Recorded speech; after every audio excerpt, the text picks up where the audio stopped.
समस्त को स्वागत। जुगे जुगे नारी अवहेलित लता बनिता एभली कही नारी को सबुबले घरर चारिकांथ मध्यरे आबद्ध करिछि ए समाज। किंतु जणे गृहिणी होई मध्य जे कि निजर प्रतिभा को लोक समाज आगरे आम साहित्य संस्कृति परंपरा को अति निखुण भावे बांटी पारिछंती सेमिति जणे मोहनीय प्रतिभांक सह आज आम साक्षात्कार कार्यक्रम रे आलोचना करिबा। तेबे डेरी न करी स्वागत करूछु भुवनेश्वर रु श्रीमती श्रुतकीर्ति त्रिपाठी मैडम को तांको सह आज जयपुर साहित्य परिवार साक्षात्कार कार्यक्रम रे हम आलोचना करिबा। मैडम स्वागतम। जयपुर साहित्य परिवार साक्षात्कार कार्यक्रम रे आपन को स्वागत करूछु। नमस्कार। मते मैडम सुजोग देबा पई बहुत बहुत धन्यवाद। मु श्रुतकीर्ति त्रिपाठी मु भुवनेश्वर रे रहे। मु जड़े गृहिणी किंतु लेखा लिखी करे स्तंभ प्रबंध गल्प कविता शिशु गल्प साहित्य रे भी सबु लेखैबारे मोर रुचि। मोर लेखा गुडी को नियमित भाबरे पत्र पत्रिका और खबर कागज रे प्रकाशित होउची। तेबे मैडम आपन प्रथम परिचय जहा आपन जने स्तंभकार भाबे ओडिसा रो पूर्वपल्ली रे परिचित। प्रथमे से विषय आलोचना करिबा। स्तंभ कोन या लेखिबार विधि केमती रहिछि से विषय अल्प आलोचना करिया मैडम। देखंतु गोटे खबर कागज रे संपादकीय पृष्ठा रही थाए। तो से संपादकीय पृष्ठा रे संपादकीय लेखाटी थाए आउ ता संग को ता साइड रे थाए स्तंभ। तो संपादकीय जे लेखंती से माने खबर कागज रो जे संपादक थांती किबा तांकर निर्देश रे ही संपादकीय लेखा जाय आ सेतिरे संपादकंकर ना न थाए। किंतु स्तंभ जोटा स्तंभटा लेखक माने स्तंभकार निजस्व लेखा आ सेतिरे स्तंभकार ना भी रही थाए। स्तंभ एमिति जे से तार निजर भावना निजर विश्लेषण समाज रो जहा सब घटी जाउची कि ता ऊपर तार किछि भी समालोचना हो कि आलोचना हो किछि भी उपदेश कि निर्देश निज भाषा रे से निज मनर विश्लेषण करी जहा लिखे सेटा होचे स्तंभ।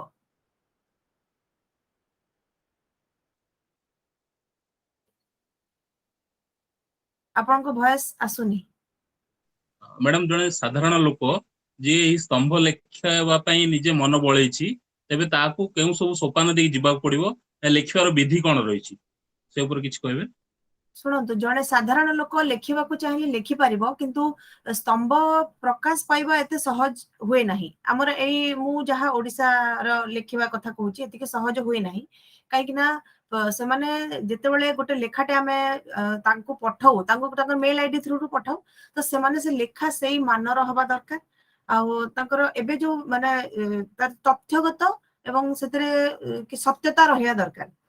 तापरे से भली लेखा लेखिबा पई ता लेखिबार बहुत आगरु मु कहबी निरवच्छिन्न भाबरे आपन को जदी 2-3 वर्ष आपन खबर कागज गुडाकर संपादकीय पढिबे ताहेले से विषय रे आपनकर किछि धारणा हबो जे संपादकीय केमिति लेखा जाय। गोटे खबर कागज पढि देले भी हबो नाही। निहाती आपन दिन को 3-4 टी खबर कागज रो संपादकीय पृष्ठा पढिबे एमिति जदी हमें देखिबा संपादकीय और ता साइड रे 2 टी 3 टी स्तंभ प्रकाशित होई। तो जदि आपण गोटे खबर कागज निजे किणु भी छंती गोटे कि 2 टी आउ आपण ई पेपर आज काली तो बहुत सुविधा रे अवेलेबल हे गलानी नेटवर्क इंटरनेट रे आपण संपादकीय जदि निरवच्छिन्न भाबरे पढिबे ताहेले आपनकर धारणा हबो जे स्तंभ केमिति लेखा जाय। आ जने साधारण लोक स्तंभ मो हिसाब लेखि परिबनी ता पई ताको टिके साधना करिया को पड़िबो। आ जदि भी थरे लेखिबा आरंभ कला ताको माने पठेला पर सेटा प्रकाशित हबो कि नाही सेटा भी लेखार मान ऊपर निर्भर करे काहे ना से संपादकीय पृष्ठार रे लेखाटी बाहरिबो कि नाही सेटा संपूर्ण भाबरे संपादक जो न्यूज़पेपर एडिटर मन को ऊपर डिपेंड करे लेखार मान आ तार ऑथेंटिक केते भलो केते सत्यता सहित आपण लेखुचंती तारि ऊपर रहे जे लेखाटा बाहरी पारिबो कि नाही। बहुत सुंदर कथा मैडम। तबे परवर्ती प्रश्न को जिबा। आपण जने गृहिणी आउ गृहिणी सह ए सब साहित्य साधना करंती केबे सासु ससुरंग ठारू आकट पाइनंती मैडम ए विषय रे। ना सासु ससुर आकट तो जमा नुह मु कहबी से माने बहुत उत्साहित करंती काहे ना जेते बेले मु प्रथमे गल्प लेखुतिली सेते बेले मोर पत्रिका रे बाहरे तो ସେଇଟାକୁ ସେମାନେ ବହୁତ ଖୁସିରେ ପଢନ୍ତି। ତାପରେ ଆମ ଘରକୁ ଯେତେବେଳେ ନ୍ୟୁଜ ପେପର ଆସେ ସେମାନେ ସେ ପୃଷ୍ଠାଟିକୁ ଭାରି ମାନେ ଆଗ୍ରହ ସହକାରେ ପଢନ୍ତି, କାହିଁକି ନା ଯିଏ ବି ଟିକେ ଚାହେଁ ଯେ ଆମର ଆମର ଚାରିଆଡେ ଆମ ଦେଶରେ କଣ ଘଟୁଛି ତାର ସଠିକ ତଥ୍ୟ ସେଟା ସେ ସମ୍ପାଦକୀୟ ପୃଷ୍ଠାରେ ରିସେଣ୍ଟ ଯୋଉ ଟପିକ ଉପରେ ହୁଏ ସେଗୁଡାକ ସେମାନେ ନିୟମିତ ଭାବରେ ମୋ ଶାଶୁ ଶ୍ୱଶୁର ପଢନ୍ତି, ଆମ ଘର ଲୋକ ପଢନ୍ତି। ତ ସେମାନଙ୍କର ସେ ଆଗ୍ରହ ଦେଖି ଆଉ ମୋର ବି ବହୁତ ଇଚ୍ଛା ଥାଏ ଯେ ଯାହା ହଉ ଏମାନେ ଏମିତି ପଢୁଛନ୍ତି, ଯଦି କେବେ ଯଦି ମୋର ଲେଖା ବାହାରନ୍ତା ଏବେ ଏମାନେ କେତେ ଖୁସିରେ ପଢନ୍ତି। ତ ତାପରେ ହିଁ ମୁଁ ପ୍ରେରିତ ହେଇଛି ଲେଖିବା ପାଇଁ। ଆଉ ମୁଁ ଆଶା ବି କରିନଥିଲି ଯେ ମୋ ଲେଖା ବାହାରିବ, କିନ୍ତୁ ମୁଁ ଲେଖିଲି ଆଉ ପଠେଇଲି, ପଠେଇଲା ପରେ ବାହାରିଲା। ସେମାନେ ହିଁ ମତେ ପ୍ରଥମେ ଆସିକି କହନ୍ତି ଯେ ନାଇଁ ଆଜି ତୋର, କାହିଁକିନା ଖବର କାଗଜଟା ଆସିଲା ମାନେ ଆଗ ତାଙ୍କରି ପାଖକୁ ଆସେ। ଆଉ ମୁଁ କାର୍ଯ୍ୟ ବ୍ୟସ୍ତତା ଭିତରେ ସକାଳୁ ପଢି ପାରେନି, ମୁଁ ଦ୍ୱିପହରେ କିମ୍ବା ରାତିରେ ପଢେ। ତ ସେମାନେ ହିଁ ପ୍ରଥମେ ପଢନ୍ତି ଆଉ ଜଣାନ୍ତି ମତେ ଯେ ତୋର ଲେଖା ବାହାରିଛି କି କଣ, ଆଉ ବହୁତ ଉତ୍ସାହିତ କରନ୍ତି। ସେଇଥିପାଇଁ ଏଇଟା ହଉଛି ମୋର ଲେଖିବା ପଛର ପ୍ରେରଣା କହିବେ, ଆକଟ ତ ଜମା ନୁହଁ, ଉଲ୍ଟା ମୋର ସାହସ ମୋର ଉତ୍ସାହ ବଢେଇଛନ୍ତି ସେମାନେ ସବୁବେଳେ। ତେବେ ମ୍ୟାଡାମ ଲେଖା ଲେଖି ସହ ସମ୍ପର୍କ ଛୁଆ ବେଳୁ ନା ସମୟ କ୍ରମରେ ଆପଣ ଲେଖା ଲେଖି ଆରମ୍ଭ କରିଛନ୍ତି? ନାଇଁ ଲେଖା ଲେଖି ତ ମୁଁ ଜମା ବି ଛୁଆ ବେଳୁ କରିନି। ଯଦି ସତରେ କହିବି ମୁଁ ଲେଖା ଲେଖି କରିପାରିବି ବୋଲି ମୋ ଭିତରେ ମାନେ ସେ ଟ୍ୟାଲେଣ୍ଟଟା ଅଛି ବୋଲି ବି ମୁଁ ଜାଣିନଥିଲି। କିନ୍ତୁ ଏହା କହିବି ଯେ ମୁଁ ପଢାପଢି ବହୁତ କରେ। ଯେତେବେଳେ ମୁଁ +2 ଯାଇ ତ ଆମର ମାନେ ଯେହେତୁ ବହୁତ ପ୍ରେସର ଥାଏ 10th ବୋର୍ଡ 12th ବୋର୍ଡ, ତାପରେ ସେ ଯାଏ ମୁଁ କିଛି ପଢାପଢି କରୁନଥିଲି, ମାନେ କୋର୍ସ ବହି ପଢୁଥିଲି। କିନ୍ତୁ ଯେତେବେଳେ ମୁଁ ଗ୍ରାଜୁଏସନ କଲି ଆଉ ଯେତେବେଳେ ପିଜି କଲି, ମୁଁ ସମ୍ବଲପୁର ୟୁନିଭରସିଟିର ଛାତ୍ରୀ। ମୁଁ ସେଠି ଯେତେବେଳେ ଷ୍ଟାଟିଷ୍ଟିକ୍ସରେ ପିଜି କରୁଥିଲି, ଆମକୁ 5ଟା ଲାଇବ୍ରେରୀ କାର୍ଡ ଇସ୍ୟୁ ହୁଏ। ମୁଁ ସେଥିରେ 2ଟା ମାତ୍ର ନିଜର ସବଜେକ୍ଟର ବହି ଆଣିବି, ବାକି 3ଟା ମୁଁ ମୋର ଗଳ୍ପ ଉପନ୍ୟାସ ସେ ଓଡିଆ ସେକ୍ସନକୁ ଯାଇକି ନେଇ ଆସେ। ତ ସେଇଠୁ ହିଁ ମୋର ପଢାପଢି ଆରମ୍ଭ ହେଇଥିଲା। ଆଉ ଥରେ ସେଟା ଯେତେବେଳେ ପଢିବା ଆରମ୍ଭ କରି ମତେ ଏତିକି ଭଲ ଲାଗେ, ମାନେ ବିଭୂତି ପଟ୍ଟନାୟକ, ମନୋଜ ଦାସ, ପ୍ରତିଭା ରାୟ ଏମାନଙ୍କର ଯୋଉ ଉପନ୍ୟାସ ଗଳ୍ପ ସଂକଳନ ମତେ ଏତେ ଭଲ ଲାଗେ, ତାପରେ ମୋର ପଢାର ଗୋଟେ ଧାରା ଜାରି ହେଲା। ଆଉ ମୁଁ ତାପରେ ପ୍ରତିବର୍ଷ ପୁସ୍ତକ ମେଳା ହଉ କି ବହି ଦୋକାନ ହଉ ଯାଇକି 3-4ଟା ଲେଖାଏଁ ବହି ଏକା ସାଙ୍ଗେ ନେଇ ଆସେ। ତା ପରଠୁ ମୋର ପଢିବା ଅଭ୍ୟାସଟା କେବେ ବି ଯାଇନି। ଆଉ ବୋଧେ ସେଇଥିପାଇଁ ହିଁ ସେ ପଢାପଢିଟା ଥିଲା ବୋଲି ଆଉ ଏବେ ଯାଏଁ ଅଛି ବୋଲି ମୁଁ 2017 ମସିହାରୁ ହିଁ ଲେଖା ଲେଖି ଆରମ୍ଭ କଲି। ଆଉ ସେ 2017 ମସିହା ପରଠୁ ହିଁ ନିରବଚ୍ଛିନ୍ନ ଭାବରେ ଲେଖି ଚାଲିଛି, ଯାହା ବୋଧେ ହୁଏ ମୁଁ ଭାବୁଛି ସେଇ ବହୁତ ପଢିବାର ହିଁ ଗୋଟିଏ ମାନେ ରେଜଲ୍ଟ ଯେ ମୁଁ ଆଜି ଲେଖି ପାରୁଛି। ବହୁତ ନିଆରା କଥା ମ୍ୟାଡାମ। ଆଉ ଆପଣ କେବଳ ସ୍ତମ୍ଭକାର ନୁହଁ, ଆମ ଦର୍ଶକ ସମସ୍ତେ ଜାଣିଛନ୍ତି ଆପଣ ଜଣେ ଭଲ ଗାଳ୍ପିକା, କବିତା ମଧ୍ୟ ଲେଖନ୍ତି। ତେବେ ଜଣେ ସଫଳ ଗାଳ୍ପିକା ହେବା ବା ଗଳ୍ପର ଚରିତ୍ର ମାନ କିଭଳି ଜଣେ ରୂପାୟନ କରିପାରିବ, ପ୍ରାୟତଃ ଆମେ ଦେଖୁ ସମାଜରେ ନୀତିଦିନ ଘଟୁଥିବା ଘଟଣା ମାନଙ୍କୁ ସିଏ ଗାଳ୍ପିକ ସିଏ ଚରିତ୍ର ଚିତ୍ରଣ କରନ୍ତି। ସେୟା ସମ୍ଭବ ବା ଅନ୍ୟ କିଛି ତାର ତରିକା ରହିଛି ଜଣେ ସଫଳ ଗାଳ୍ପିକ ହବାର? ନିଜସ୍ୱ ମତ ଦେବେ। ମୁଁ ମୋ ମୋ କଥାଟା କହିବି, ସମସ୍ତେ କହନ୍ତି ଆମ ଆଖପାଖରେ ଚାରି ପାଖରେ ଘୁରୁଥିବା ଚରିତ୍ରର ହିଁ ଗପ ହୁଏ। ଠିକ କଥା, ସେଇଟା ବି ବହୁତ ଇନ୍ଧନ ଯୋଗାଏ ଲେଖିବା ପାଇଁ। କିନ୍ତୁ ମୋ ମତରେ କଣ ହୁଏ, ମୁଁ ଯେତେବେଳେ କୌଣସି ଜିନିଷଟାକୁ ବାହାରକୁ ଯାଇକି କିଛି ବି ଜିନିଷ ମତେ ମୋ ହୃଦୟକୁ ଯେତେବେଳେ ଛୁଇଁ ଯାଏ, ପର୍ଟିକୁଲାର ଗୋଟିଏ ଛୋଟିଆ ଜିନିଷଟେ ମୋ ଉପରେ ବହୁତ ମତେ ଛୁଇଁ ଗଲେ, ମୁଁ ସେ ଜିନିଷଟାକୁ ବହୁତ ନିଟଲି ଅବଜର୍ଭ କରେ, ବହୁତ ତାକୁ ମାନେ ନିରେଖିକି ଦେଖେ। ମନେକର କୋଉ ଚରିତ୍ର ହେଲା କି କୋଉ ଗୋଟେ ଜଣଙ୍କର ଗୋଟେ ଡାଇଲଗ, ବେଳେ ବେଳେ ଏମିତି ହୁଏ ଜଣକ କୋଉ ଗୋଟେ କଥାଟେ କହିଦବ, ସେ କଥାର ଭାରରେ ମାନେ ଧାରରେ ଗୋଟେ ଗପ ଆରମ୍ଭ ହେଇଯିବ। କି କେତେବେଳେ କୋଉ ଗୋଟେ ଚରିତ୍ର ଏତିକି ମାନେ ସେ ତାର ଭଲ ଗୁଣ ହଉ କି ତାର ଖରାପ ଗୁଣ ହଉ ଏତେ ଆକର୍ଷିତ କରେ ଯେ ତା ବିଷୟରେ ମାନେ ରେସ୍ପେକ୍ଟ ଆସିଯାଏ, ତା ଉପରେ ଲେଖିବାକୁ ଇଚ୍ଛା ହୁଏ। ତ ମୋ ହିସାବରେ ଯେତେବେଳେ ଆମେ ଜଣେ ଯଦି ଗଳ୍ପ ଲେଖୁଛି, ତାହେଲେ ସେଇ ଯୋଉ ବିଷୟବସ୍ତୁ ଉପରେ ସେ ଲେଖିବାକୁ ଚାହୁଁଛି ତା ଉପରେ ତାକୁ ପୁଙ୍ଖାନୁପୁଙ୍ଖ ଭାବରେ ତାକୁ ଅବଜର୍ଭ କରୁ, ତାକୁ ଅନୁଭବ କରୁ। ଯେତେ ଜଣେ ଯଦି ଅନୁଭବ କରିବ ତାହେଲେ ସ୍ୱତଃସ୍ଫୂର୍ତ୍ତ ଭାବରେ ମାନେ ଶବ୍ଦ ବିଛେଇ ହେଇ ପଡିବ ଆଉ ଆପେ ଗଳ୍ପ ଲେଖି ହେଇଯିବ। ଗଳ୍ପ ସମସ୍ତେ ଲେଖିପାରିବେ, ମୋ ମତରେ ଗଳ୍ପ ସମସ୍ତେ ଲେଖିପାରିବେ, କିନ୍ତୁ ସେ ଲେଖିବାର ଶୈଳୀଟା ହିଁ ଆମକୁ ଆସିବା ଦରକାର। ଆମ ସମସ୍ତଙ୍କ ମନରେ ଗୋଟେ ଗୋଟେ ଗପ ଅଛି, କିନ୍ତୁ ତାକୁ କେମିତି ଆମେ ପରିବେଷଣ କରିବା ସେଇଟା ହଉଛି ଗାଳ୍ପିକର କାମ। ଯୋଉଟା କି ଆମେ ବହୁତ ସବୁ ଲୋକଙ୍କ ସହିତ ମିଶିଲେ ଜାଣିପାରିବା, ବହୁତ ଗୁଡେ ନୂଆ ଜାଗାକୁ ଗଲେ ଜାଣିପାରିବା, ଆଉ ବହୁତ ଗୁଡେ ବହି କିମ୍ବା ଆମର ଯୋଉ କାଳଜୟୀ ସ୍ରଷ୍ଟା ମାନଙ୍କର ଯୋଉ ସୃଷ୍ଟି ଗୁଡାକ ଅଛି ସେଗୁଡାକ ପଢିଲେ ଆମେ ଜାଣିପାରିବା, ଯୋଉଟା କି ଆମକୁ ଲେଖିବାକୁ ବହୁତ ସାହାଯ୍ୟ କରିବ। ତେବେ ମ୍ୟାଡାମ ବର୍ତ୍ତମାନ ସମୟରେ ଗୋଟେ ସମସ୍ୟା ଉପରେ ଆପଣଙ୍କ ଦୃଷ୍ଟି ଆକର୍ଷଣ କରିବି। ଆମର ଯୋଉ ବର୍ତ୍ତମାନ ସାହିତ୍ୟ ସୃଷ୍ଟି ହଉଛି ଡିଜିଟାଲ ମାଧ୍ୟମରେ, ସେ କବିତା ହଉ ବା ଗଳ୍ପ ହଉ, ଗଳ୍ପରେ ତ ପ୍ରାୟତଃ ଅଶ୍ଳୀଳତା ଭରିକି ସେମାନେ ଲେଖି ଦଉଛନ୍ତି। ଆଉ ଆପଣଙ୍କର କବିତା ଗୁଡାକର ଧାଡି ବାଇ ଧାଡି ସେମାନେ ଲେଖି ଦଉଛନ୍ତି, ସେଠି କିଛି ଭାବ ନଥାଏ ବା ଏଇ ଯୋଉ ରାଗ ନଥାଏ, ଛନ୍ଦ ନଥାଏ। ଆଉ ଏଇ ଯୋଉ ସାହିତ୍ୟର ଏଇ ଗତି, ଏଇ ସମ୍ପର୍କରେ ଆପଣଙ୍କ ମତ କଣ? ଆକୁ ଆମେ କେମିତି ସମାଧାନ କରିପାରିବା ମ୍ୟାଡାମ, ନିଜସ୍ୱ ମତ ଦେବେ। ଦେଖନ୍ତୁ ଡିଜିଟାଲ ମିଡିଆରେ ଯୋଉ ସାହିତ୍ୟ ଏବେ ହଉଛି, ସେ ସାହିତ୍ୟ ବହୁତ ମାନେ ବହୁତ ସଂଖ୍ୟାରେ ବହୁତ ସୃଷ୍ଟି ହଉଛି। କିନ୍ତୁ ମୁଁ ଏତିକି କହିବି ଯେ ସଂଖ୍ୟାରେ ଯାହା ବି ସୃଷ୍ଟି ହଉ, ଯୋଉଟା ଯାହାର ମାନ ଭଲ ଥିବ, ଯାହାର ଯିଏ ଦର୍ଶକ ମାନେ ଶ୍ରୋତାଙ୍କୁ କି ପାଠକକୁ ଛୁଇଁ ପାରୁଥିବ, ସେହି ସୃଷ୍ଟି ହିଁ ଆଗକୁ ବଢିବ। ମାନେ ଆମେ ଦେଖନ୍ତୁ, ଆମର ବହୁତ ଗୁଡେ ଆମେ ଡେଲି ଲେଖୁଛନ୍ତି, ଲୋକ ବହୁତ ଜଣ କବିତା ଲେଖୁଛନ୍ତି। କିଛି ଜଣ କଣ କରନ୍ତି, ଲୋକମାନେ ପାଠକଙ୍କୁ ଆକର୍ଷିତ କରିବା ପାଇଁ ସେଥିରେ ଅଶ୍ଳୀଳତା ଭରି ଦଉଛନ୍ତି, କି ଗୋଟେ ମଜାଳିଆ ଢଙ୍ଗ ଟାଇପ ର କରିଦଉଛନ୍ତି। କିନ୍ତୁ ସେଟା କ୍ଷଣସ୍ଥାୟୀ, ସେଟା ବହୁତ ସମୟ ପାଇଁ ନୁହଁ। ଲୋକଙ୍କୁ ମଜା ଦବ, କିଛି ଦୃଷ୍ଟି ଆକର୍ଷଣ କରିବ, ଲୋକ ସମାଲୋଚନା କରିବେ, ହୋ ହୋ ଗୋ ଗୋ ହେବେ, କିନ୍ତୁ ସେଗୁଡାକ କାଳଜୟୀ ହୋଇପାରିବ ନାହିଁ, କି ବେଶୀ ଆଦୃତି ଲାଭ କରିପାରିବ ନାହିଁ। ଗଳ୍ପରେ ବି ସେମିତି, ଆମେ ଅଶ୍ଳୀଳତା ଭରି ଦେଇକି ଗଳ୍ପକୁ କିଛି ସମୟ ପାଇଁ ଲୋକଙ୍କର ମନୋରଞ୍ଜନର ଖୋରାକ ଦେଇପାରିବ, କିନ୍ତୁ ସେଗୁଡାକ ତାଙ୍କ ମନରେ କି ପଛରେ କେବେ ବି ତା ବିଷୟରେ କଥା ହେବେନି ଯେ ଏଇ ଗପଟା ବହୁତ ବଢିଆ ହେଇଥିଲା। ସେମିତି ହିଁ ଗଳ୍ପ ତିଷ୍ଠିବ ଯୋଉଥିରେ କି କିଛି ଶିକ୍ଷା ଥିବ, କି ସମାଜକୁ କିଛି ବାର୍ତ୍ତା ଦଉଥିବ, କିମ୍ବା ସେ ମନକୁ ଛୁଇଁ ପାରୁଥିବ। ତ ଡିଜିଟାଲ ମିଡିଆରେ ଯୋଉମାନେ ଲେଖୁଛନ୍ତି, ମୁଁ ତାଙ୍କୁ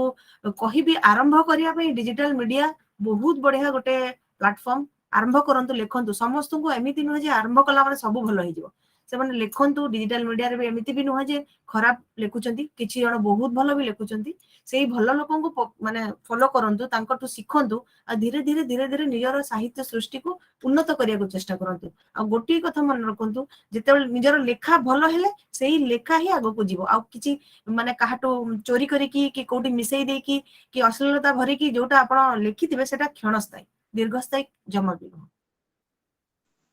ବହୁତ ସୁନ୍ଦର ଉପଦେଶ ମ୍ୟାଡାମ। ତେବେ ଆମେ ଆଲୋଚନାର ଚକ୍ରକୁ ଗୋଟେ ଅନ୍ୟ ମୋଡ ଦେବା ମ୍ୟାଡାମ। ଯୋଉମାନେ ନବବିବାହିତା, ସେମାନେ ପ୍ରାୟତଃ ଭାବନ୍ତି ବାହାଘର ହେଇଗଲା ମାନେ ଆମ କ୍ୟାରିୟର ସରିଲା, ଆଉ ସେପରି ସେମାନେ ଧ୍ୟାନ ମଧ୍ୟ ଦିଅନ୍ତିନି। ଆଉ ସେମାନଙ୍କର ରେସପନ୍ସିବିଲିଟି ଏତେ ବଢିଯାଏ ଯେ ସେମାନେ ଘରର ଚାରି କାନ୍ଥ ମଧ୍ୟରେ କେବେ ସେମାନେ ଯୁବତୀରୁ ବୃଦ୍ଧାବସ୍ଥାରେ ପହଞ୍ଚନ୍ତି, ସେମାନେ ନିଜେ ମଧ୍ୟ କଳନା କରିପାରନ୍ତି ନାହିଁ। ତେବେ ସେମାନଙ୍କୁ କେଉଁ ସନ୍ଦେଶ ଦେବେ ଆପଣ? ଜଣେ ସୁଗୃହିଣୀ ସହିତ ସାହିତ୍ୟ ସାଧନା ଜାରି ରଖିବା ସମ୍ଭବ କି? ନିହାତି ଭାବରେ ସମ୍ଭବ। କାହିଁକି ନା ଏଇଟା ହଉଛି ଯେ ଜଣେ ଗୋଟେ ଝିଅଟେ ଯେତେବେଳେ ବାହା ହଉଛି, ଆପଣ ବିଶ୍ୱାସ କରିବେନି, ତାର ଦାୟିତ୍ୱ ବହୁତ ବଢିଯାଏ। ସେ ତାର ନିଜର ଦାୟିତ୍ୱ ନବ, ତାପରେ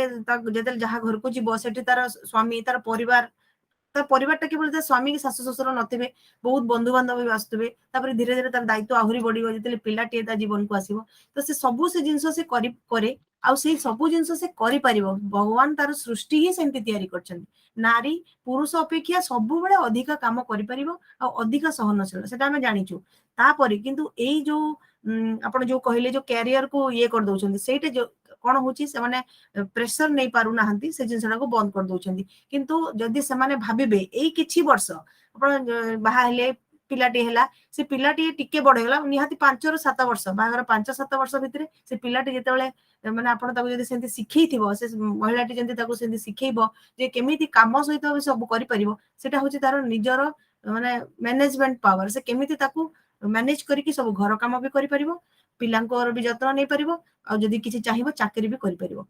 କିନ୍ତୁ ଗୋଟିଏ କଥା ଏଇଠି ବି ମୁଁ କହି ରଖିବି ଯେ ସେ ଯଦି କିଛି ବାହାର କ୍ୟାରିୟର ଚୁଜ କରୁଛି, ତାକୁ ଖାଲି ପଇସା ରୋଜଗାର ପାଇଁ ନ କରୁ, ସ୍ୱାବଲମ୍ବୀ ହେବା ପାଇଁ କରୁ, ନିଜର ଗୋଟେ ପରିଚୟ ପାଇଁ କରୁ, ନିଜର ସେଲ୍ଫ ରେସ୍ପେକ୍ଟ, ନିଜର ଆତ୍ମସମ୍ମାନ ପାଇଁ କରୁ। ତାହେଲେ ସେ ନିଜେ ଖୁସି ପାଉଥିବ, ଯଦି କିଛି କାମ କରିକି ସେ ଖୁସି ପାଉଥିବ, ତାହେଲେ ସେ ନିଶ୍ଚୟ ସେ କାମ କରିପାରିବ, ସେ ଯେତେ ବି କାମ ହଉନା କାହିଁକି। ଆଉ ଆପଣ ଯୋଉ ପଚାରିଲେ ସାହିତ୍ୟ ସାଧନା ଗୃହିଣୀ ଭାବରେ କରିପାରିବେନି, ଏଇଟା ତ ଆମର ଗୃହିଣୀ ମାନଙ୍କ ପାଇଁ ସବୁଥିରୁ ମାନେ ବହୁତ ସମୟ ପାଉଛନ୍ତି ସେମାନେ। ଯଦି ଆପଣ କହିବେ, ଯଦି ଆମେ ଘର କାମ, ରୋଷେଇ କାମ ସବୁ କଲା ପରେ ବି ଆମକୁ ଦ୍ୱିପହରେ 2-3 ଘଣ୍ଟା, ଆଉ ରାତିରେ 2-3 ଘଣ୍ଟା ଆରାମସେ ମିଳୁଛି, ଯାହାକି ଆମେ ଆରାମସେ ବହୁତ ପଢି ଲେଖିକି ଏସବୁ ଜିନିଷ କରିପାରିବେ। ତ ଜଣେ ଗୃହିଣୀ ସାହିତ୍ୟ ସାଧନା ଆରାମସେ ହିଁ କରିପାରିବ, ବହୁତ ସୁରୁଖୁରୁରେ କରିଦେଇ ପାରିବ। ବହୁତ ସୁନ୍ଦର କଥା ମ୍ୟାଡାମ। ପରବର୍ତ୍ତୀ ପ୍ରଶ୍ନକୁ ଯିବା। ଅଳ୍ପ ଦିନ ତଳେ ଭଦ୍ରକରେ ଜଣେ ବଧୂ ହତ୍ୟାର ସମ୍ବାଦ ଆମେ ପାଇଥିଲୁ। ଏ ଯୋଉ ଯୌତୁକ ପ୍ରଥା, ଏ ଯୋଉ ଯୌତୁକ ପ୍ରଥା ଆମର କଳୁଷିତ ପରମ୍ପରା ଗୋଟେ ଅଛି, ଆଉ ଘୃଣ୍ୟ ମାନସିକତା ପାଇଁ ଏ ଯୋଉ ହତ୍ୟା ତ କ୍ୱଚିତ ଦେଖାଯାଏ, କିନ୍ତୁ ଏ ଯୋଉ ଘୃଣ୍ୟ ପରମ୍ପରା ରହିଛି, ଆକୁ ମୁକାବିଲା ଆମେ କେମିତି କରିବା ମ୍ୟାଡାମ? ଏଇ ଯୋଉ ଗୋଟେ ବ୍ୟାଧି ଅଛି, ଏ ଉପରେ ଆପଣଙ୍କ ମତ କଣ? जोटा आपण कहिले यौतुक तो निहाती गोटे व्याधि कहीं ना एटा एबेर कथा नुह एटा हमर बहुत माने 100 वर्ष कि 50 आउ केते पुराना मु भी माने आमे कहि परबे सेटा गोटे चली आसी आ ए परंपराटा हमर समाज ही तयारी करछि एटा नुह जे एटा गोटे गोटे लेखि कोटे गोटे लेखा हेतला आ सेटा ही चली से एई आम मनिष आमे माने ही सब मिसिकी सेटा आरंभ करथिलु आ आमे माने चाहिले ही सेटा बंद हे परिबो देखो सेतेबेले यौतुक प्रथाटा थिला जे लोक झियो सहित एतिकी यौतुक दउथिले से नेकी जाउथिले किंतु एबे झियो माने पाठ पढिलेले सेतेबेले झियो माने पाठ पढ नथिले तांकू पोसिबा पई जेहेतु स्वामी त तांकू पोसुथिला सेहितबे बापा मा सब जिंस सांगरे दउथिले किंतु एबे झियो माने पाठ पढिलेनी स्वावलंबी हेलेनी निजे निज गोडरे छिडा हेलेनी सेहितबे एबे से माने यौतुक नबाकू चाहू नांती तथापि एबे भी हमर मानसिकता से यौतुक देबार कोन पई हिची काहे कि ना हमें सेही धारा रे चली आसीची सेही धाराटाकू एबे ताकू यौतुक कुआउनी कहूँ हाँ आम झील भलरे रहिबो किए टंका आकार दउची किए जमी आकार दउची किए सुना आकार दउची तो से मानसिकताटा से बापा माँ ही अच्छी जे नाई आम झील को आम एटा दबु तो प्रथमे बापा माँ जो मैंने दौरान से मैंने ही आग से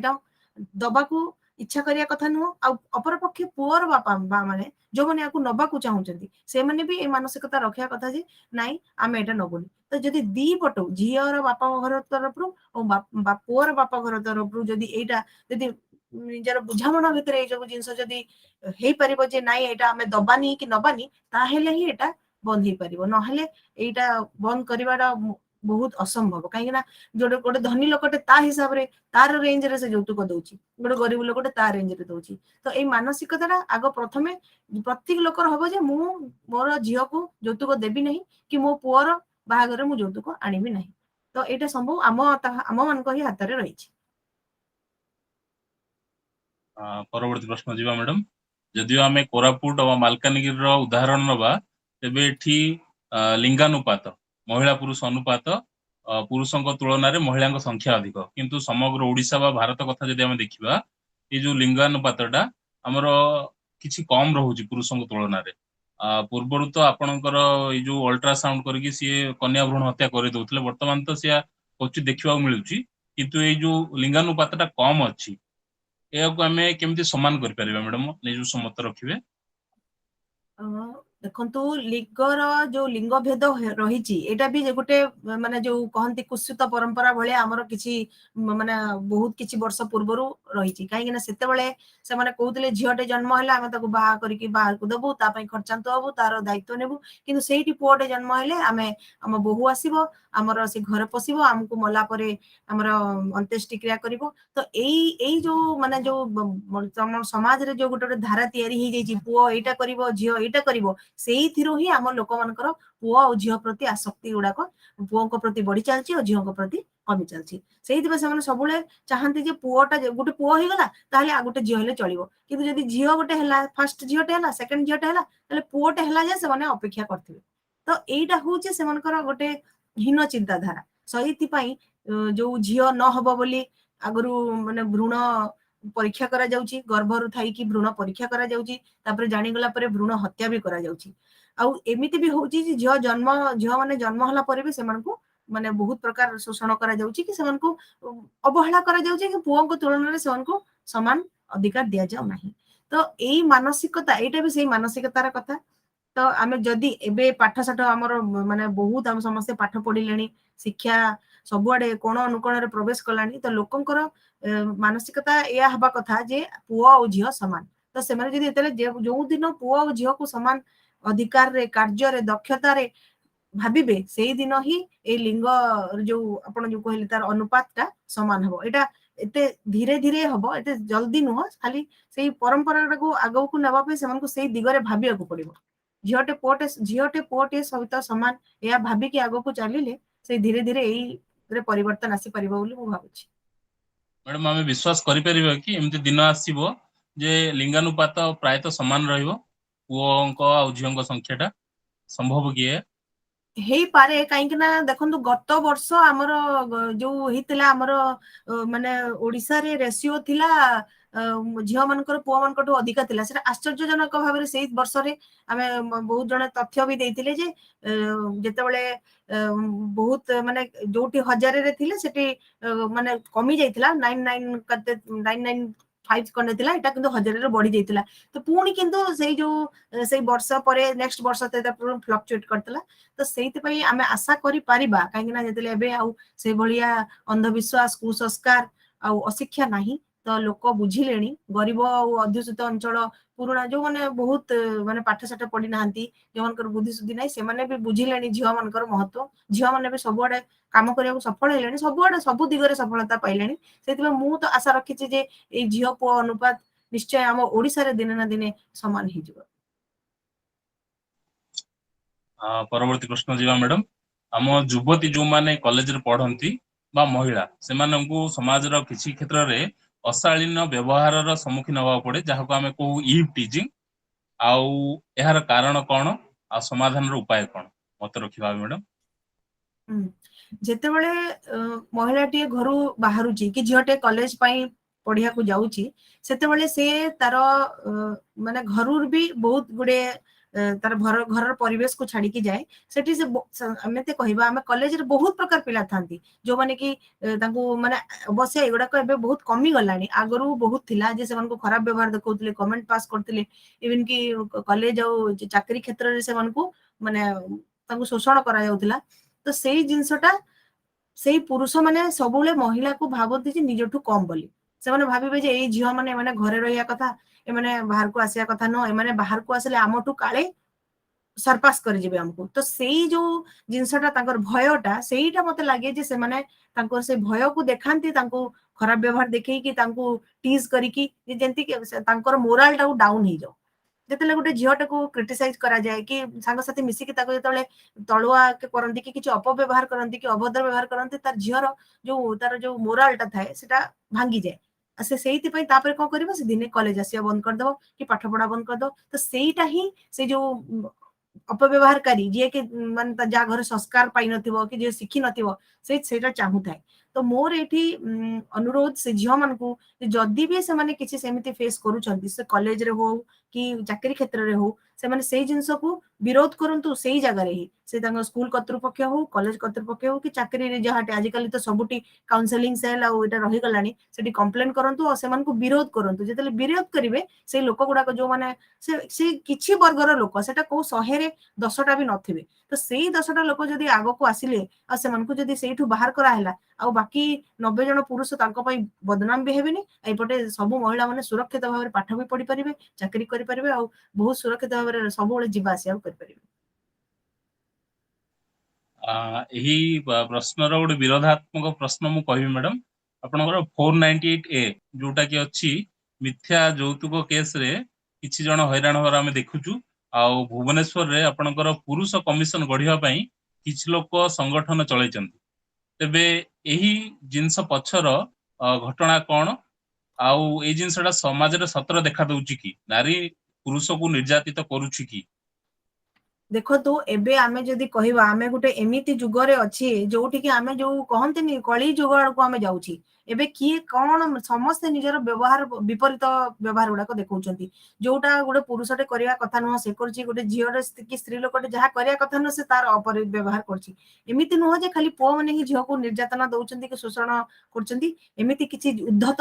अशालीन झियो अछंती से माने भी पुरुषों को फसई दउचंती मिछ केस रे आ सेमान कटो यौतुक हो कि तांको जो एक्सपेंशन मनी नौचंती बहुत खराब माने समाजटा हमर कोआड को गति कलानी भगवान जानंती से आधुनिकता हो कि से पाश्चात्य संस्कृति को माने देखि कि से माने सिकुचंती के कोन जानंती किंतु से माने सेगुडा को भी होउची आ हमर जे भुवनेश्वर जो पुरुष कमिशन कहउचंती जे आरंभ करूचंती सतरे तांको सहित सेंती किछि घटना घटिची किछि वर्ष तळे जहार तिक्त अनुभूति रु से पुरुष कमिशन डिमांड करचंती आ पुरुष कमिशन हवा भी कथा जदि महिला टी निर्यातित होची महिला पई कमिशन टे रहिची ताले पुरुष पई कमिशन हवा किछि असुविधा कथा न कमिशन तयारी हला माने तो न तांको बांधी नै जिवो सबुटी कमिशन हबो तापरे फैसला हबो सेठी डिसाइड हबो तापरे जे दोषी थिबो से धरा पड़िबो सेति महिला कमिशन भलिया पुरुष कमिशन भी रहू आमे तो सब बेले कहूचु जदि जदि पुओटे दोष कले पुओ को दंड दिया जाउची ताले झियोटे दोष कले झियो को भी दंड दिया जाउ जदि गोटे जगह रे जदि जणे कर डिवोर्स होउची जदि पुओ आडू भूल रहउची पुओ जेंति पैसा दउची झियो आडू भूल रहले झियो सेंति पैसा दउ मु सब बेले जिंसटा को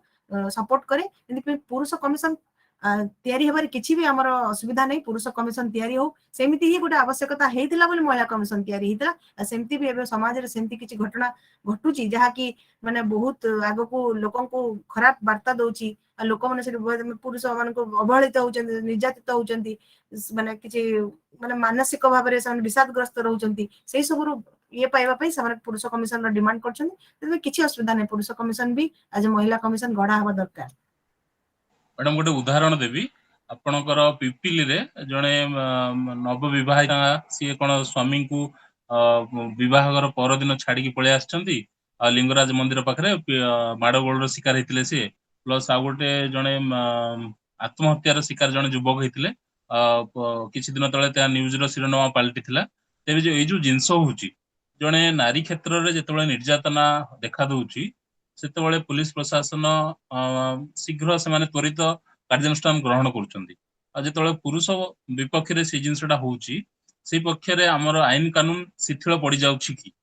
निजस मत रखिए मैडम। ना से जिनसटा आमे सब बेले प्रशासन रो दृष्टि आकर्षण करि आसुछु जे जेतेबेले गोटे स्त्री रो कि गोटे झियो विषय रे किछि केस बाहरुछि ताको त्वरित पदक्षेप निया गला बेलकु पुरुष मानक पई सेटा निया जाउ नै आ सेहिति पई ही से पुरुष कमिशन रो से डिमांड करछंती जेमति कि तांको पई भी देखंतु गोटे पटे आमे कहूछि जे झियो पुओ समान झियो पुओ को समान अधिकार देबा तो जदि झियो को पई जदि जल्दी पुलिस पदक्षेप नउछि पुओ मानक पई भी काई न नबो सेटा तो आमे गोटे समाज गोटे सुस्थ समाज गठन पई सेटा निहाती जरूरी आमे भी तार सपक्ष रे अछु आउ जहा कहूछु आपण जो केस गुडा कर कहिले आमे सेति की जानुछु जेति की गण माध्यम रे देखौछु तो मु सब बेले कहबी गण माध्यम रे जहा देखौछु हम तो अंध भाव रे नबा नाही आमे तार मूल ग्रास रूट लेवल को जिबा सत्तरे कोन हिची सत्तरे झियर केते दोष अछि पुअर केते दोष अछि ए सब जदी पुलिस ठीक भाव रे छानबीन करी माने सत्य कथाटा पदा को आसला परे तापरे ही जहार दोष थिबो से पुओ हो कि झियो हो दुई जणक पई दंड विधान समान रहया आवश्यक। परवर्ती प्रश्न को जीवा मैडम आम समाज रे हमर जो प्रेम जिनसटा अछि ताको सिनेमा रे एमती प्रदर्शित होउची युवपीढ़ी से सब जिनस निज भितरे से माने भाबी नहीं निज जीवन को नष्ट करुछंती जदि प्रेम रे विफल हो गला इवन किछि छुआ आत्महत्यार शिकार मध्ये होउचंती तेबे एही समस्यार समाधान किभଳି करिया जाय परिबो आपनको मतामत रखिया हबे। सर्वप्रथमे मु कहिबी से माने जो सिनेमा रे देखि कि भाबी दउचंती जे ए जो जीवनटा एतिकी सहज सेटा गोटे सिनेमा रियल लाइफ और रियल लाइफ जो कहंती ता भितर आकाश पाताल फरक अछि से रियल लाइफ रे से माने 100 थर टेक नै कि तांकर 100 थर से गुडा गोटे कहानी कार गोटे कहानी तयारी करथे जेंति कि लोक ताकू देखिबे तांकर मनोरंजन रो मसला पुरी थाए जेंति कि सेटा बेसी बिक्री हबो पैसा रोजगार हबो तांको तांकर आय बढ़िबो सेति पई से प्रयोजक निर्देशक समस्त गढी कि गोटे फिल्म टे कि गोटे चलचित्र टे गढंती आउ ताकू देखि कि जो हमर जो युवा वर्ग होंतु कि हमर जो आगामी पीढ़ी होंतु ताकू जदि से माने चाहिबे जे हमर भी जीवन रे एटा घटू सेटा केबे भी संभव न काहे ना सेटा 10टा लोकन को मुंड नेई कि गोटे चलचित्र तयारी होची आ एटा तमरो निजर जीवन सेति पे ताकू देखो मनोरंजन हिसाब रे देखो ताकू निज लाइफ रे इमिटेट करनी आ जदि आगो को से माने ए सब जिंस को जदि चाहिबे एटा जंते फिल्म रे होची मो सहित हो सेटा हबनी केबे भी संभव हबनी तो तार परिणाम होला से माने निजे आइदर आत्महत्या करिवे डिवोर्स करिवे नहले का केतले का को हत्या करिवे तो ता पई अभिभावक मान को भी तांको पिला मान को छोट दिनरु से शिक्षा देबा को पड़िबो तांको संस्कार मूलक शिक्षा जोटा हम कहू नैतिक शिक्षा खाली पाठ साठ पढ़ी देले हो नहीं केमिति गोटे पुओटे झियो को केमिति व्यवहार देखेबो गोटे झियोटे पुओ को केमिति सम्मान देबो तो सेही सब जिंस खाली झियो जे बाहर को गले पुओ को माने भल रे कथा हबो कि पुओटे एंति सेमति किछि नै सब बेले पुओ झियो को सब बेले तमे माने अभिभावक माने निजे ही तांको संस्कार शिक्षा देबे आ झियो माने भी निजर मर्यादा निजर शालीनता निजर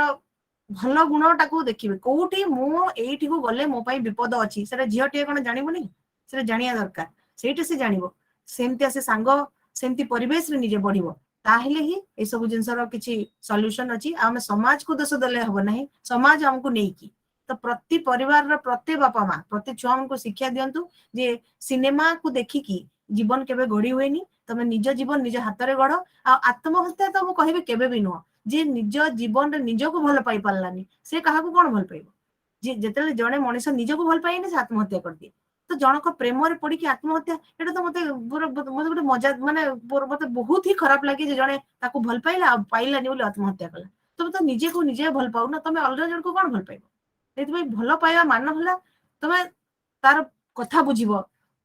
से कौन चाहूची बुझिबो तो आत्महत्या तार सॉल्यूशन केबे भी नुह। तो मु तो सेया सबुले कहबी जे मूवी देखिकी मनोरंजन करंतु किंतु सेटा को रियल लाइफ रे आम सहित एमती हेई परिबो सेटा आशा रखंतुनी से। परवर्ती प्रश्न जीवा मैडम। वर्तमान समाज रो केउ समस्याटी आपनकु गभीर भावे आंदोलित करूची ओ ताहार समाधान आपण केमती करी बोली भाबुचंदी निज समत रखिबे। देखो तो समाज रे तो बहुत प्रकार समस्या माने नितिदिन आपण एमिति एमिति कथा आपण लोक माने गणमाध्यम रे हमर आसुची जे मते सेगुडा को सुनिले बहुत ही व्यस्त लागे। गोटे ये रे देखिबे जे झियो माने आधुनिकता आळ रे जाई कि माने पोशाक पत्र ठीक से पिंदु नांती सेटा मु सबुले तीव्र विरोध करे। सेटा मु सबुले कहे जे तमे निजको मार्जित कर निजे भलरे रुह जेमति कि लोक माने तम प्रति गोटे खराब इंप्रेशन ही आसीबो नै। तापरे देखिबे जे को जो माने केतरा महिला मानकर ठीक से तांको न्याय मिलुनी जोटी आपण एना जो कहले को जगह से माने जेतले पीड़ित होउचंदी तांकर केस को दायर भी करा जाउनी कि दायर कला गले से गुण को चपई दिया जाउची। तो सेही सब मोर से आईन व्यवस्था और प्रशासन से जो तमर पुलिस मन तांको टिके जे सेमान को जते शीघ्र पारुचंदी तांकर माने तांको सहित कथा वार्ता करंतु त्वरित न्यायटा दिया जाऊ। आउ जदि शिक्षा क्षेत्र रे कहिबे छोट पिला मन एबे जो कोरोना परे मोर गोटे बहुत माने गोटे मते बहुत चिंता करे पकई छी आ मु ता ऊपर गोटे निकट रे गोटे स्तंभ भी लिखितिली ए कोरोना परे जो पिला माने पाठ पढ़ा छाडी दैचंती सेही पिला मानकू आउ फेरेई आनिबा संभव हेउ नाही। काहे ना 2 वर्ष पाठ पढ़ा बंद हला परे से माने कि कोठी जाई कि मूल लागुची कि केउठी रोजगार करूची कि का घरे जाई कि बासन माजुची झियो पिला माने घरे बापा मा छुआ को संभाळीवारे ये करछंती। तो सेही जो पिला माने पाठ पढुतले गोटे गोटे सुरुखुरे पढ़ी जाउतले से मनकर से चेन टा ब्रेक हे जाईची। आ जदि एई अवस्था रो 2 वर्षर छुआ जदि पळेइली हमर भविष्यत रे एमती माने भाबंतु माने गोटे पीढ़ी पूरा आउ पाठ पढ़ी पारला नै। तो एटा हमर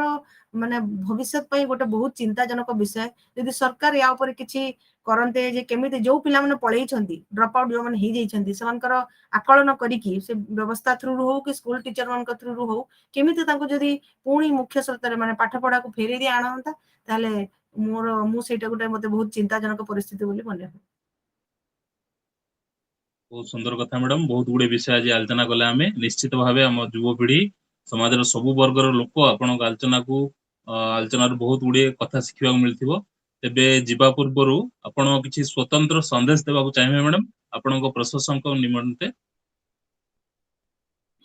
जदि लेखा लेखी क्षेत्र रे कहबी मु कहबी जे जहा मु आगु कहितली आपण माने प्रथमे बहुत पढ़ंतु जदि आपण एनी बही से पुस्तक गल्प हो ये हो न्यूज खबर कागज हो आपण जहां भी पढ़िबे से निश्चय आपण को किछि ना किछि ज्ञान मिलिबो आ लेखिबार शैलीटा आपण को धीरे धीरे आपण आयत्त करि नेबे। आपण जदि कविता लिखिया चाहछन कविता पढ़ंतु गल्प लिखिया चाहछन गल्प पढ़ंतु प्रबंध हेले संपादकीय पृष्ठा पढ़ंतु तो आपे आपे सेगुडा को आसी जिवो। आउ एटा गोटे निरवच्छिन्न धारा आपण जदि लिखिया को चाहछन ताले सब दिन किछि समय काढंतु नै आजी मते इच्छा होनी आज मोर याडे जिबार अछि ए सब चलिबोनी काहे ना आपन को के देखिबा गोटी नाहंती आपण स्कूल रो छात्र छात्री नहंती जे आपन को होमवर्क दिया हो।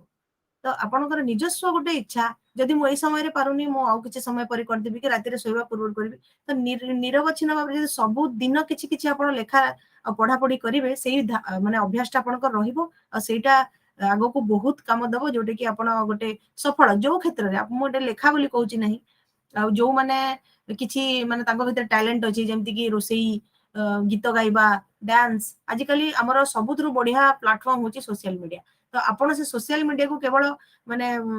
किछि देखि कि कथा चैटिंग करके समय नष्ट करंतु नाही सेहिथिरे निजर टैलेंट को आगो शो करंतु देखिबे आपनकर धीरे धीरे प्रशंसक बढ़िबे। आ जदि आपनकर भाग्य भलो थिबो आ आपनकर साधना चेष्टा थिबो ताले आपण सेही क्षेत्र रे बहुत आगो को जिवे निजर परिचय सृष्टि करि परिबे। एटा मु कहबी सेति मो युवपीढ़ी को या जहा को जहा भल लागुची सेही दिगरे काम करंतु आ निजको प्रकाशित करंतु से लेखा हो कि किछि भी टैलेंट अछि से हिडन टैलेंट को आगो लोकलोचन को आणंतु देखिबा गोटे पर गोटे सहाय्यर हाथ बढ़ी आसीबो। बहुत सुंदर कथा कहले मैडम। आज आपण कथबार्तारू आम डिजिटल साहित्य निश्चित भाव समृद्ध होइतिबो। आपण प्रमाण पत्रटी अति शीघ्र आपण निकट रे पठेदेबु आउ आपण सुदीर्घ निरामय जीवन यापन कामना करूछु। आपण एमती सब बेले ହସ ଖୁସିରେ ଆମ ଓଡିଶାବାସୀଙ୍କୁ ଏମିତି ଅନୁପ୍ରାଣିତ କରିଥାନ୍ତୁ। ଏତିକିରେ ରହୁଛୁ ମ୍ୟାଡାମ, ନମସ୍କାର। ଧନ୍ୟବାଦ ମତେ ଏଇଠିକୁ ଡାକିବାକୁ।